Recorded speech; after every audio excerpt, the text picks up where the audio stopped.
வணக்கம்.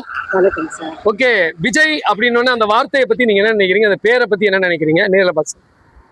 விஜய் அப்படின்னு வார்த்தை பத்தினா, அவரு இந்த 2 வருஷத்துல ஆட்சி பண்ண இதுல இவ்வளவு சீக்கிரமா ஒரு முதலமைச்சரா ஒரு சீட்ல அவர் உட்கார்றன்னா அது ரொம்ப கிரேட்டு. 2 வருஷம் கட்சி ஆரம்பிச்சு வந்ததே பெரிய விஷயமா நினைக்கிறீங்க? பெரிய விஷயமா நினைக்கிறேன். அதே மாதிரி ரொம்ப பெண்களுக்கு பாதுகாப்பு தரோம் அப்படின்னு சொல்லியிருக்காரு. அவரே வாலண்டியரா அவரே வாலண்டியரா செய்யறேன்னு சொல்லியிருக்காரு. நிறைய விஷயங்கள் நல்லது.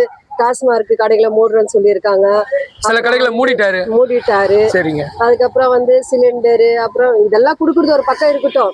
ஆனா பெண்களுக்கு பாதுகாப்பு முக்கியமா, அதை பத்தி நிறைய சொல்லியிருக்கீங்க. நீங்க விஜய் ஆட்சியில பெண்கள் பாதுகாப்பு இருக்கோம் அப்படின்னு நாங்க நம்புறோம். இது வரைக்கும் எவ்வளவு ஊழல் நடந்துச்சு, எவ்வளவு இது நடந்துச்சு.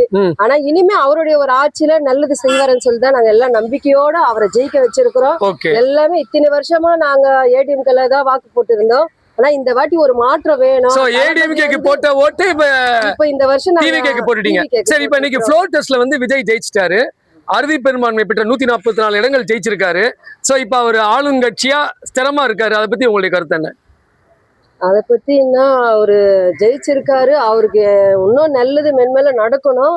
அவர் இன்னும் நிறைய இடத்துல செஞ்சு நெக்ஸ்ட் சிஎம்மாவும் அவரே வரணும். அந்த அளவுக்கு ஜனங்களுக்குள்ள இவ்வளவு ஜனங்க தான் அவரை அவ்வளவு எதிர்பார்க்கறாங்க. சரி, இப்ப நீங்க சொன்னீங்க நான் அதிமுக தான் ஓட்டு போட்டுட்டு இருந்தேன்னு. அந்த அதிமுக கட்சியிலேயே பாதி பேர் இன்னைக்கு விஜய்க்கு ஓட்டு போட்டிருக்காங்க. திமுகவா? 1 2 3 ஸ்டார்ட். அது கொஞ்சம் எடுத்துக்கிட்டு நீ எடுக்காதடா, அவங்க எடுப்பாங்களா? கட் ஆயிடுச்சு. இல்ல, அது திருப்பி